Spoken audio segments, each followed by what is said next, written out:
नमस्कार, मैं महेश चंद्र आज आपके लिए लेकर आया हूँ एक गद्यांश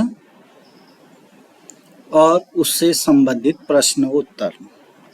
यह गद्यांश कक्षा 9, कक्षा 10, कक्षा 11, कक्षा 12 के साथ साथ टीईटी के परीक्षाओं में भी बहुतायत रूप में आता है।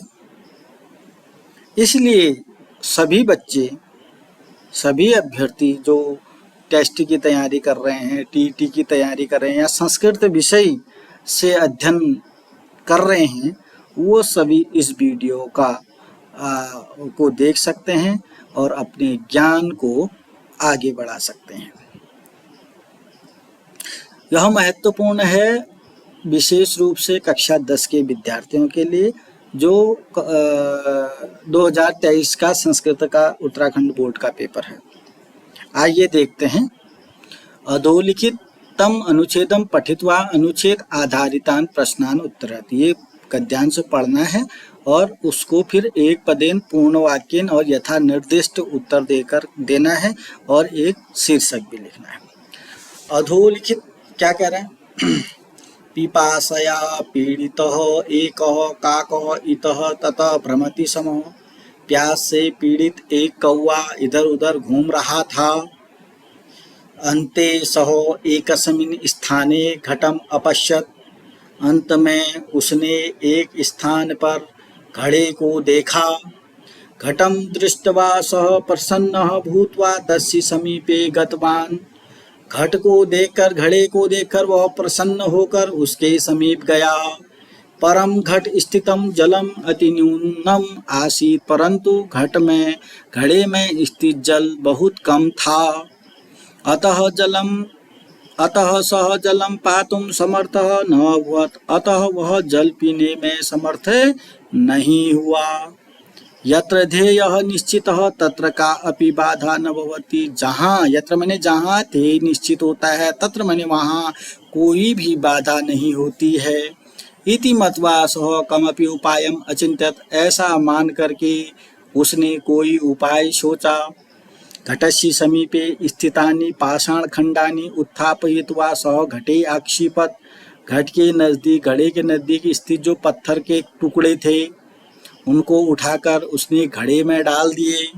तस्य प्रयत्नेन घटस्य जलम उपरि आगच्छत। उसके प्रयत्न से घड़े का जल ऊपर आ गया।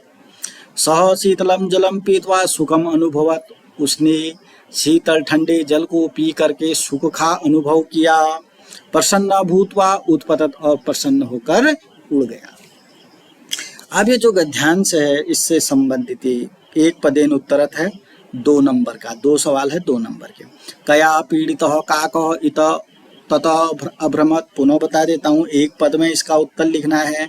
किससे पीड़ित काक इधर उधर घूम रहा था। पहली पंक्ति में ही इसका उत्तर है पिपासया। इसका उत्तर क्या आ जाएगा यहाँ पर? उत्तर पिपासया।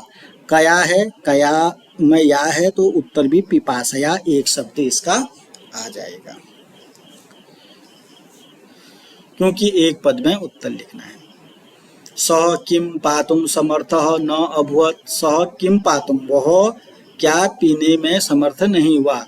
सः जलम पातुम, केवल जलम लिखना है यहाँ पर। जलम, इसका उत्तर एक पद में लिखना है। उत्तर आएगा जलम। क 1 का उत्तर पिपासया, क 2 का उत्तर जलम, जिसके लिए आपको 2 नंबर मिलेंगे। अब आते हैं पूर्ण वाक्यन उत्तरत, जिसके लिए भी 2 प्रश्न है, 2 नंबर का है। आपको यहाँ पूर्ण वाक्य में ही उत्तर देना होता है। काकः केन कारणेन घटस्य जलम पातुम समर्थः न अभवत्। काक किस कारण से घड़े का जल पीने में समर्थ नहीं हुआ। अब इसका उत्तर यहाँ मिलेगा। घट स्थितम जलम अति न्यूनम आसीत। घट में स्थित जल अत्यधिक कम था।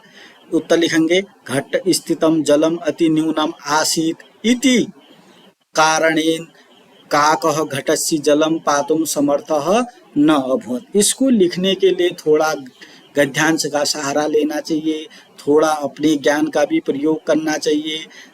घट घट स्थितम जलम अति न्यूनम आसीत इति कारणेन काकः घटस्य जलम पातुम समर्थः न अभवत्। ये इसका आंसर लिखा जाएगा, पूर्ण विराम लगा दिया जाएगा। अब दूसरा सवाल है, किम मत्वा सह उपायम अचिंत्यत, क्या मान करके उसने उपाय सोचा, क्या यत्र ध्येयः निश्चितः तत्र कापि बाधा न भवति। ये उपाय ये सोचा उसने, यत्र ध्येय निश्चितः तत्र कापि बाधा न भवति, जहाँ ध्येय निश्चित होता है वहाँ कोई भी बाधा नहीं होती है। यत्र ध्येय निश्चितः तत्र कापि बाधा न भवति इति मत्वा सह उपायम अचिंत्यत। इसका उत्तर होगा यत्र ध्येयः निश्चितः तत्र कापि बाधा न भवति इति मत्वा सह उपायम अचिंत्यत।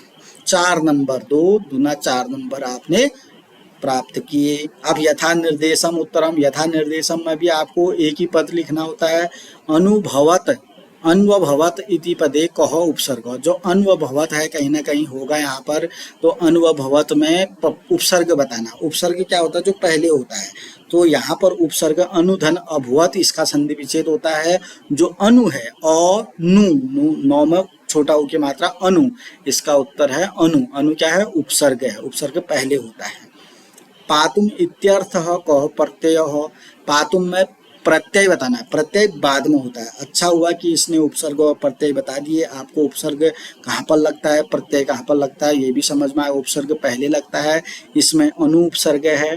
पातुम प्रत्यय बाद में लगता है, इसलिए पातुम में तुमुन प्रत्यय है। आपने तुमुन प्रत्यय सुना होगा, अध्ययन भी किया होगा, तुमुन प्रत्यय है। अब लास्ट में है 1 नंबर का सवाल, अस्य गद्यांशस्य उपयुक्त शीर्षक है। इस गद्यांश का एक शीर्षक लिखना है जो बिल्कुल उपयुक्त बैठे। आप बता सकते हैं इसका उपयुक्त शीर्षक क्या होना चाहिए। शीर्षक 1 या 2 या 3 शब्दों से ज़्यादा नहीं होना चाहिए, बहुत छोटा होना चाहिए। ऐसा शीर्षक होना चाहिए जो पूरा गद्यांश से संबंधित हो। तो आइए चलते हैं, इसका अच्छा सा शीर्षक क्या होगा। पिपासया पीड़ितः काकः, पिपासया पीड़ितः काकः भी इसका बहुत अच्छा शीर्षक होगा। पिपासया पीड़ितः काकः, यहाँ पर इसका शीर्षक लिखेंगे पिपासया पीड़ितः काकः।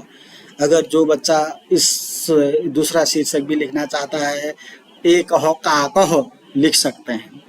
मैं इसका एक शीर्षक बता रहा हूँ, पिपासया पीड़ितः काकः। अगर दूसरा शीर्षक किसी को आवश्यकता हो, एकः काकः भी लिखा जा सकता है।